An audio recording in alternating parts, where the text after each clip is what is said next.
Өнөөдрийн гадаад мэдээний дараагийн хэсэгт оръё. Энэтхийн нийслэл шин дээлийн хотод БРИКС-ийн гишүүн орнуудын аюулгүй байдлын дээд хэмжээний уулзалт болж өнгөрлөө. Энэхүү уулзалтын үеэр хамгийн анхаарал татсан зүйл нь энэтхэг улс болон хятад харилцаагаа хэвийн болгосноо дэлхийн нийтэд зарласан.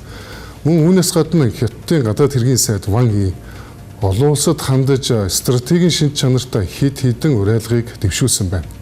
Тэрээр орчин үеийн технологи аж үйлдвэрийн шинэ өрсөлдөөний гол цом болоод буй стратегийн ач холбогдолтой ашигт малтлалын нөөцийн салбарт БРИКС орнуудыг хамтын ажиллагаагаа нэн даруй гүнзгийрүүлэхийг онцгойлон хүрээсэн.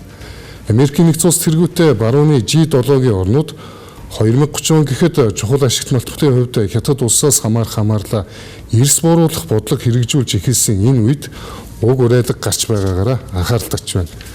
БРИКС орнууд дэлхийн газрын ховор элементийн нөөцийн 72% дангаар хэмдэг бөгөөд энэхүү геополитикийн асар том давуу талаа ашиглан нэгдсэн хүчээр ажиллахыг хятад улс инхүү санал болголоо. Мөн уулзалтын үеэр дэлхий дахин тулгамдж буй аюулгүй байдлын бусад сорилтуудыг хүндсэн байна. Ван Yi саяхан хурцдсан Америкийн нэгдсэн улс болон Ираны хоорондын мөргөлдөөнийг дурдж энэ улс орнуудын бүрийн эрхт байдлыг хүндэтгэх, олон улсын дүрмийг чандлан сахихын чухлыг харуулж зогсохгүй.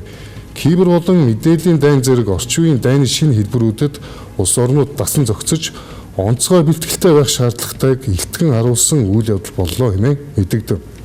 Тэрээр альва халуун цэгийн мөргөлдөөн маргаантай асуудлыг зөвхөн улс төрийн аргаар яриа хэлцээний замаар шийдвэрлэхийг уриалсан.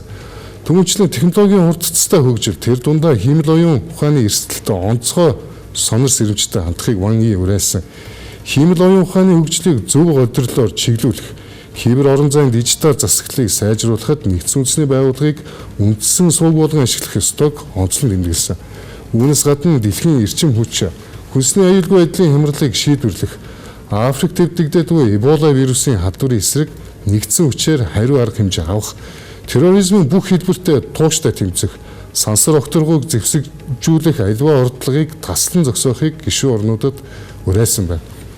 Ван Yi БРИКС-ийг хөгжиж буй орнуудын гол дуу хоолой болохын хувьд олон улсын харилцаанд олон талт үзлийг мандайдан дэмжиж ганц улсын ноёрхол хийгээд худалдааны хамгаалах бодлогын эсрэг бат зогсох ёстойг сануулсан. Тун удахгүй БРИКС-ийг даргалах үүргээ хүлээн авах хятад улс инх тайван аюулгүй байдал, шударга ус, хөгжил цэцгэлэлт бүхий олон туйлд ертөнцийг зохицлоохын төлөө гишүүн орнуудтайгаа мөр зэрэгцэн ажиллахад бэлэн байгаагаа албан ёсоор батлан илэрхийлжээ.